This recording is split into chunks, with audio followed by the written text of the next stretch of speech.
Hello everyone, today I'm going to show you how to use password protected pages SiteGround. So before you creating an account, you will have to purchase a plan for web hosting. So if you want to buy to premium or subscription of this SiteGround, so please go through the link in description.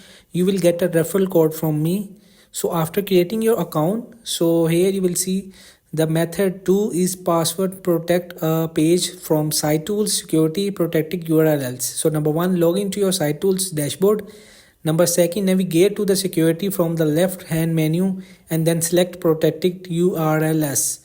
So number 3, type in the URL of page you want to protect in the path field. Number 4, enter a username and password.